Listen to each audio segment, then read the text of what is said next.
Naomba nikupe vyanzo vya changamoto ya afya ya akili. Nitakupa vyanzo viwili tu.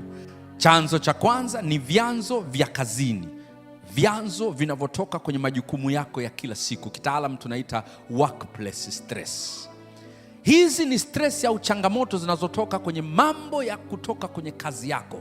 Kutokuwa na ujuzi mzuri wa kazi, mahusiano yako yasiyo mazuri na bosi wako, mahusiano yako yasiyo mazuri na wafanyakazi wenzako, kiwango kidogo cha mshahara wakati matumizi yako ni makubwa, matarajio yako makubwa kwa bosi wako na vitu kama hivyo. Ulitegemea ukiwa chawa atakupa fursa, ukawa chawa, alafu bahati mbaya hajakupa fursa.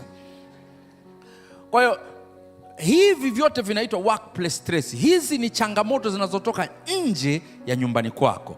Fungu la pili au vyanzo namba 2 ni vyanzo vya nyumbani, zinaitwa personal sources au personal stress.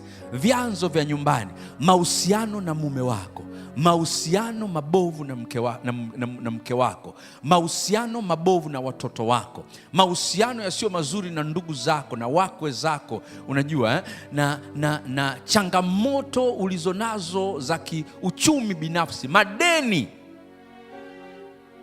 Kuna watu ambao unafahamu kwenye saikolojia tunawaitaga debt guards. Hawa watu, kuna watu ambao hajazoea kukabila deni. Yani deni ni kama linampa balance ya maisha. Kwa akiona amekosa kabisa, anahisi kama anapata frustration, anakopata 20,000 tu ili msaidie kubalance. Na kuna wale ambao akiwa na deni lolote anakuwa frustrated. Sasa unafahamu kwenye saikolojia mwanaume anavodili na madeni, ubongo wa mwanaume unavodili na deni na ubongo wa mwanamke unavodili na deni ni vitu viwili tofauti. Mwanamume kisaikolojia akidaiwa ana feel embarrassed. Ndio maana mwanaume akipigiwa simu na mtu anamdai, ukiona anajeuza simu, huyo mtu anamdai. Hatupendi kupokea simu, na tukipigiwa tunawaza ni mjibu nini. Wenzetu wanawake wanaishi muda mrefu kwa sababu madeni hayahusiani na amani yao. Hayahusiani kabisa na amani yao. Ndio maana mwanamke anaweza kawa unamdai 30,000 akakutana na wewe, ukifikiri utamkumbusha akulipe, anakuambia unadai 30 lakini naomba unipe 10,000 alafu unidai 40.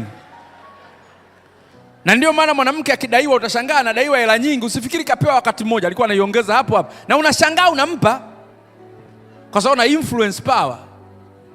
Anaweza kwenda kwenye sherehe akakaa kwenye kiti hicho hicho na mtu anamdai, na akamwambia shosti, sio nimependeza hivi, sina hela. Ila mwanaume akienda sehemu ambako kuna mtu anamdai, akigundua yupo, anaondoka.